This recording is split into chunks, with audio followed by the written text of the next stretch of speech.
Hello there, I am Rafael Cardoso, your English teacher, and first of all, I would like to welcome you all to our classes. Be welcome! Olá a todos, eu sou o professor Rafael Cardoso, professor de língua inglesa, e antes de tudo, eu gostaria de te dar as boas-vindas aqui aos nossos encontros, às nossas aulas. A gente vai hoje, logo de cara, eu separei um momento para a gente conversar um pouquinho sobre a diferença entre Enem e SSA. Você aí de casa que acompanha as nossas aulas, você já parou para se perguntar se existe, em relação à língua estrangeira, alguma diferença entre esses dois tipos de avaliação? Se não, fica aqui com a gente que eu vou te responder agora, tá? Vamos começar falando do Enem primeiro, tá? E aí tanto para inglês como para espanhol. Se liga que o Enem, ele vai te cobrar textos ali de diferentes gêneros textuais. E o objetivo do Enem é que você leia aquele texto na língua que você optou. Lembra, é opcional, você escolhe ou inglês ou espanhol, mas tem que escolher uma das duas, tá? Então, o Enem quer que você leia aquele texto e que, consequentemente, você responda a perguntas sobre aquilo que você leu. E aí o aluno para e pensa, poxa, Rafa, então lá na minha aula regular da escola a gente estuda gramática. A gramática então não vai me servir para o Enem, né? É isso que você está querendo dizer? Muito pelo contrário, o estudo da gramática é fundamental também, mas no Enem ele acaba funcionando somente como um auxílio interpretativo. Que danada é isso, Rafa? O que seria um auxílio interpretativo? Ora, quando você estuda aspectos gramaticais, quando você estuda a estrutura do idioma e que você pega um texto, você consegue ler e entender aquele texto muito melhor. Será que aquilo que eu estou lendo em língua estrangeira é algo que já aconteceu, é passado? É algo que ainda vai acontecer, é futuro? Então, a gramática, ela acaba te servindo como essa ponte, como esse norte. Então, não esquece, estudo da estrutura é fundamental. Além disso, o Enem ele só vai te cobrar 5 questões ali de língua estrangeira. Mas aí, outra coisa, o aluno já para e diz, Rafa, só 5 questões, então significa dizer que é bobagem, eu não preciso responder, não preciso levar a sério ali, vou chutar aquilo tudo. Muito enganado, tá? São 5 questões apenas, mas são 5 questões de grande peso para a área de linguagens e que pode, no final, acabar decidindo ali o teu futuro dentro das universidades. Então, leva a prova de língua estrangeira com seriedade, se prepara e vai lá, arrasa que vai dar certo. Tá? Em relação ao SSA, é um pouquinho diferente porque, em relação ao número de questões, a gente vai ter ali 10 questões, enquanto que no Enem a gente só tinha 5, que eu te disse, E além da leitura, compreensão e interpretação textual, a gente vai ter perguntas relacionadas à estrutura, à gramática, coisa que o Enem não vai te cobrar de cara, tá? Então, é fundamental que você consulte o edital do SSA, a própria UPE já te passa a listagem ali do que é que vai ser cobrado tanto no SSA 1, 2 ou 3, para que você possa se preparar de uma forma mais eficiente. Tá? Então, o primeiro tópico ali da nossa aula era justamente essa pergunta que eu acabei de te responder, tá? What's the difference between Enem and SSA? Do you know? Você sabe qual que seria essa diferença entre Enem e SSA? Se não, agora você já sabe, tá? Relacionando aí os aspectos da língua estrangeira, inglês ou espanhol. Então, na hora da prova, tu já vai estar um pouquinho mais esperto do que é que você vai encontrar por ali. E aí, eu te disse agora há pouco, falando da estrutura, você pode ver na nossa tela, tá? What is a text? O que é que seria um texto? Às vezes, quando eu estou em sala de aula trabalhando com os alunos ali, eu paro e pergunto, gente, o que é um texto? E aí eu vejo os rostinhos confusos, Muitos nunca se pararam para perguntar o que é que seria um texto. E eu te disse que tanto o Enem como o SSA, ele pode te cobrar um texto de diferentes gêneros textuais. O Enem ele pode te cobrar, por exemplo, uma letra de música, pode te cobrar uma receita, pode te cobrar uma conversa de WhatsApp, quem sabe, Mas a pergunta que eu tenho para você é, uma única palavra, será que pode ser considerada como um texto? Normalmente, quando eu faço a pergunta em sala, os alunos dizem, Rafa, texto é quando eu tenho ali um conjunto de palavras, todas bem estruturadas, organizadas, para formar frases e parágrafos, enfim, normalmente as respostas que eu recebo são essas. Mas aí eu pergunto para o aluno, olha na tua tela, será que essa palavrinha aí, madeira, ela pode ser considerada texto? Você acha que sim ou não? Ela pode, mas observa, uma única palavra para ser considerada texto, ou no sentido geral, né, texto é tudo aquilo que faz sentido, que te passa uma mensagem, que te passa uma ideia. Então, se eu tiver essa palavra madeira inserida dentro de um contexto e que aquele contexto, que aquela palavra naquele momento, naquela situação me passe uma mensagem, eu considero aquilo como um texto. Tá? Então, o exemplo da palavra madeira, que no inglês a gente pode considerar como wood, né? Se eu estou lendo um livro, por exemplo, vamos supor que aqui nas minhas mãos eu tenho um livro, estou passando as páginas e do nada eu encontro um papel bem amassadinho, né? E aí eu, curioso todo, eu acredito que você aí em casa também seja bem curioso, você vai abrir para ver o que é que tem naquele papel, né? E quando a gente abre, a gente se depara com essa palavra, madeira. Naquele momento, naquela situação, naquele contexto, madeira para mim não vai fazer nenhuma diferença. Não vai me passar nenhuma mensagem aquilo ali. Então, naquela situação, a palavra madeira, somente ela ali, não pode ser considerada texto, tá? Mas, pegando agora uma outra situação, um outro contexto. Eu estou numa floresta. Se eu estou numa floresta e alguém grita madeira, eu já sei o que é que eu faria. Você que está me assistindo, o que é que você faria se você estivesse na floresta e alguém gritasse madeira? Você sairia correndo junto comigo? Eu sairia, eu não ficaria não. Então, ora, à medida que eu escuto a palavra madeira, que eu estou na floresta, que eu corro, é porque aquela palavra ali me passou uma mensagem. Então, ela é considerada texto naquela situação. Tu me compreendes? Então, se liga, com isso a gente chega a algumas conclusões. Quando eu falo de texto, a gente tem o que a gente chama de textos verbais, que são aquelas que fazem o uso do verbo, né, da palavra, e a gente tem texto não verbal, que não faz uso da palavra, mas que passa uma mensagem, como o semáforo, por exemplo. O sinal de trânsito, aquilo ali é puro texto.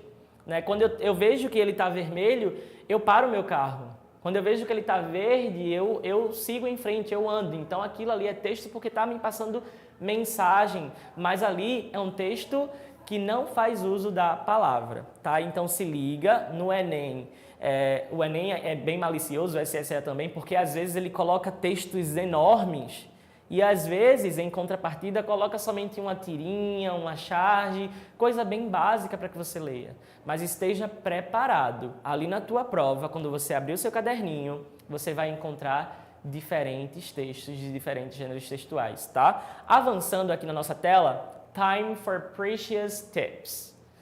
Momento agora para umas dicas bem preciosas para vocês.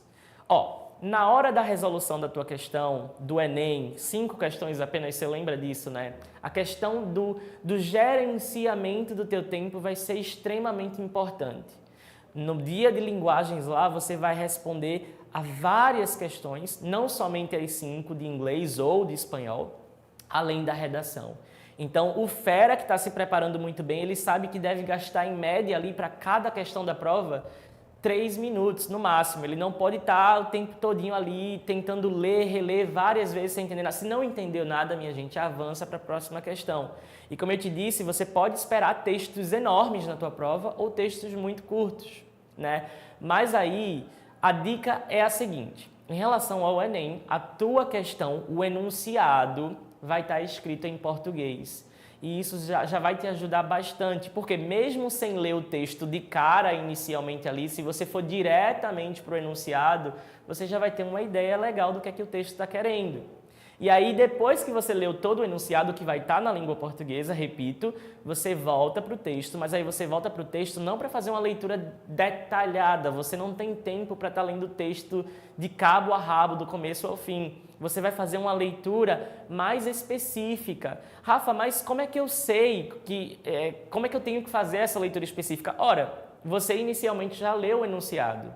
você já sabe o que é que a questão está querendo de fato ali daquele texto. Então você volta tentando caçar informações precisas, informações específicas. E isso vai te fazer poupar tempo. Claro que para isso a gente pode fazer uso de algumas estratégias de leitura, que na língua inglesa são as estratégias muito conhecidas que a gente chama por scanning e skimming, que a gente vai falar aqui nos nossos encontros do Prepara, tá? Então não perde nenhuma aula.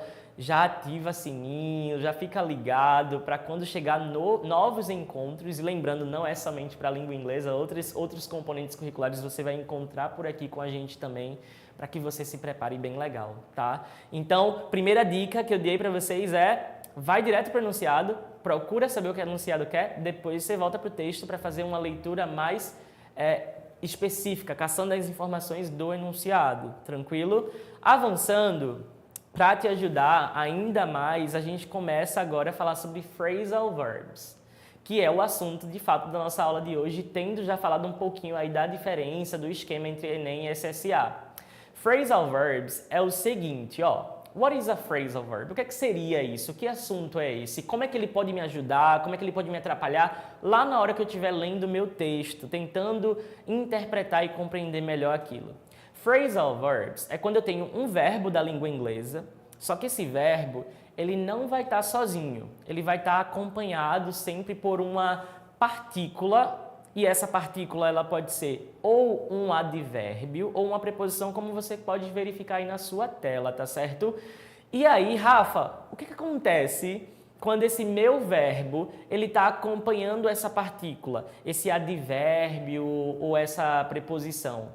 Aí é que está o grande truque, aí é que está onde você tem que prestar atenção para não cair em pegadinhas na hora da tua prova. Se o verbo estiver acompanhando essa partícula, ele está funcionando ali como uma expressão. Rafa, e isso significa o que então? Significa dizer que você não vai poder fazer uma tradução literal, ou seja, palavra por palavra, daquele conjunto ali. Tá, Rafa, mas e o que acontece se na hora da prova ali eu fizer uma tradução literal, palavra por palavra? Você vai chegar numa tradução que não vai fazer muito sentido para você. Então a ideia geral do phrasal verb, ou dos phrasal verbs no plural, é justamente essa. É que se você estiver lidando com um ali, você vai ter que se ligar que você não vai poder traduzir literalmente e que ele vai ter uma ideia por trás do que está escrito. E aí eu coloquei na tua tela esse exemplo aí do look after. Ó, look é o verbo e todo mundo, acredito, grande parte das pessoas, conhece a tradução do verbo look. Você aí de casa sabe? O verbo look na língua portuguesa ele é traduzido como olhar, como ver. Ele sozinho, de forma isolada. Só que observa que ali na tua tela ele não está sozinho. Ele está acompanhado pelo after, que é a partícula que eu te falei.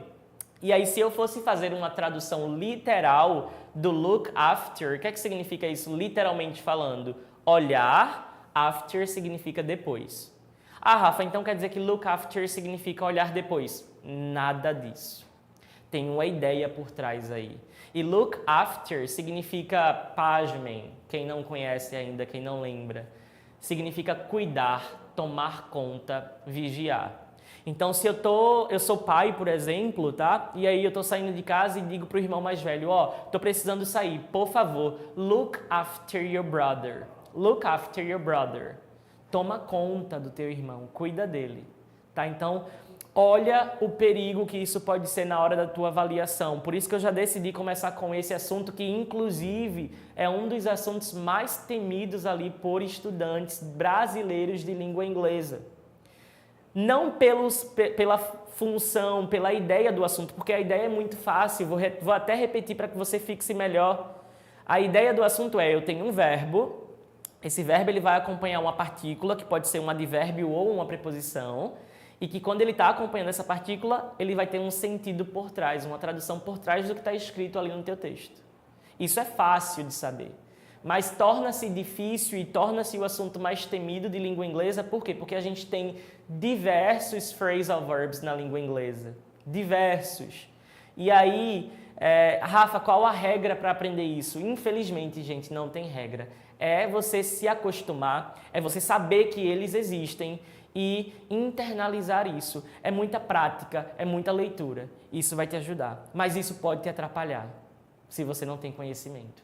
Porque na hora da tua prova, imagina, você está lendo um negócio, acha que significa uma coisa, mas é totalmente outra. Então, na hora que tu for responder questões sobre aquele texto, tu pode se prejudicar de certa forma. Então, vamos avançar aqui comigo para a gente ver mais? Tem muito mais coisas para falar sobre, ó. Observa que aqui a gente tem na tua tela o mesmo verbo, que é o verbo put, e eu vou trocando esse put aí, adequando com outras partículas, com outros advérbios, com outras preposições. E à medida que eu vou mudando essas partículas, eu vou mudando também a tradução desse phrasal verb. Mas observa, o verbo original ali se mantém. Então eu tenho put off. O que seria put off? Put off passa a ideia de postpone. O que seria postpone? Prorrogar alguma coisa. Então vamos supor, eu tenho uma reunião marcada, mas aconteceu um imprevisto, então eu preciso put off my meeting. Eu preciso prorrogar minha reunião, eu preciso passar para depois, para outra data. O put on. O que seria put on? Tá lá, ó, to cover your body with clothes. To cover your body with clothes significa dizer colocar, vestir alguma roupa. Então se eu chego para você e digo, ó, put on your coat. Put on your coat. Coloca o teu casaco, veste teu casaco.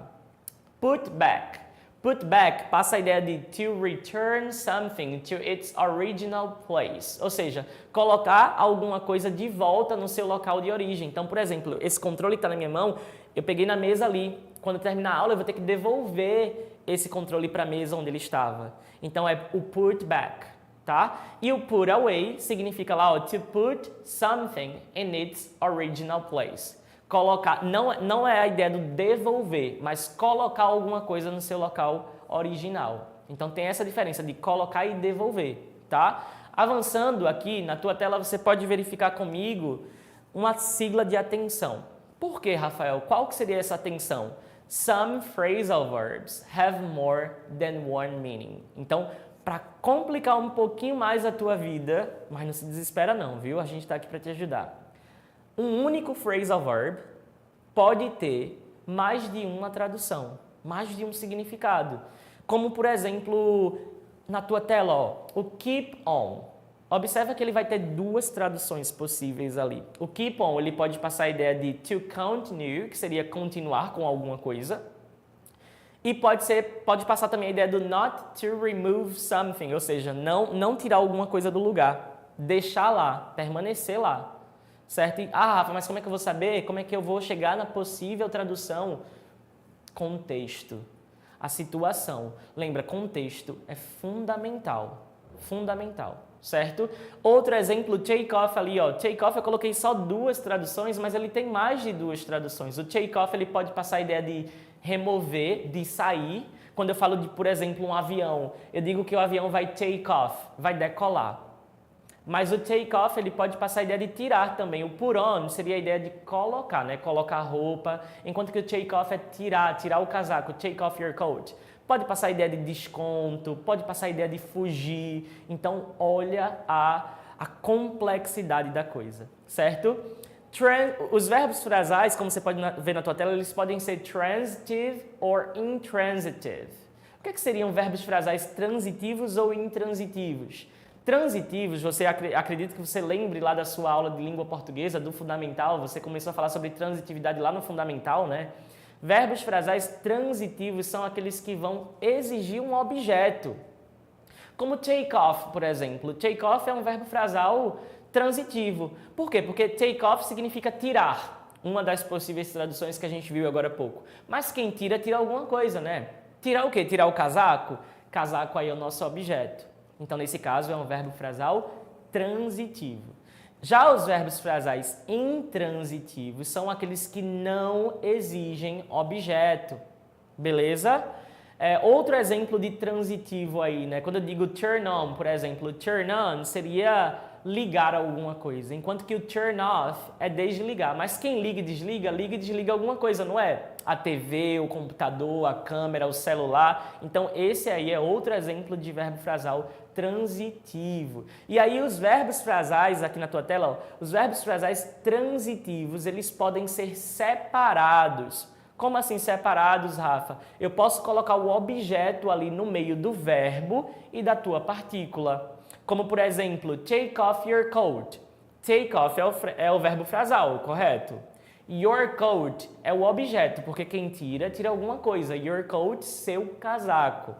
Nesse caso, como ele é transitivo, eu posso fazer a separação colocando o objeto no meio. Então, duas possibilidades aí para você na hora de falar essa frase. Você pode dizer take off your coat ou take your coat off. Então, quando eu digo take your coat off, observa que eu fiz a separação ali do meu verbo frasal. Isso é possível. Mas, só vai ser possível, minha gente, quando o meu objeto for um substantivo curto, pequeno. Como your coat, por exemplo, formado por duas palavras apenas.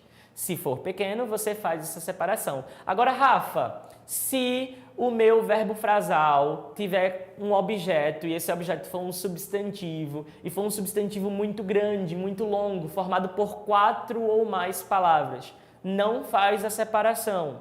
Você deixa ele juntinho, tá? E outro.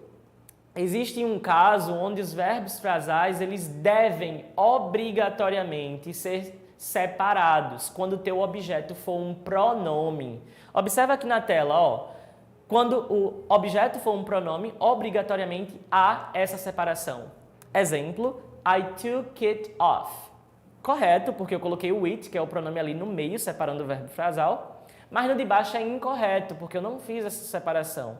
E a regra é muito clara quando ela diz, se teu objeto for um pronome, obrigatoriamente, tu deves colocar esse pronome no meio do teu verbo frasal, certo? E aí, a observação que está em inglês, mas é aquilo que eu já falei para vocês. Do not separate the phrasal verbs when the object is longer than 4 words, tá? Ou seja, você não deve fazer a separação do teu verbo frasal quando o teu objeto for um substantivo e esse substantivo ele for mais longo, ele for maior que 4 palavrinhas, certo? Então eu coloquei esse exemplo aí na tua tela também para que você fique ligado, para que você acompanhe comigo visualmente falando agora, Mr. Wilson will call off his 3:30 appointment with Dr. Smith. Call off significa cancelar. E eu estou dizendo aí nessa frase, se você não entendeu, que o senhor Wilson ele vai cancelar o compromisso que ele tinha marcado com o Dr. Smith às 3h30. Vai cancelar. Então, observe, essa parte que está em azul aí, his 3:30 appointment with Dr. Smith, é o nosso objeto. E é um objeto que ele é composto por mais de 4 palavras. Então, não faz essa separação. A frase de baixo, no exemplo, né? Eu separei, então é incorreto. E aí eu acredito que você tenha pego, que você tenha entendido o porquê que essa separação foi errada no segundo exemplo. Então, minha gente, essa foi nossa primeira aula, nosso primeiro encontro. Eu espero que você tenha gostado e tem muito mais coisa para a gente falar. Se você tiver alguma dúvida, tenta entrar em contato comigo. Aí na tela estão as minhas redes sociais. Você pode perguntar e vai ser até melhor porque aí você monta a aula junto comigo. Eu posso te ajudar mais profundamente naquilo que você precisa, naquilo que você necessita. Vamos manter esse contato. Um beijão, um abraço and I see you next class. Vejo você na próxima aula. Tchau, tchau.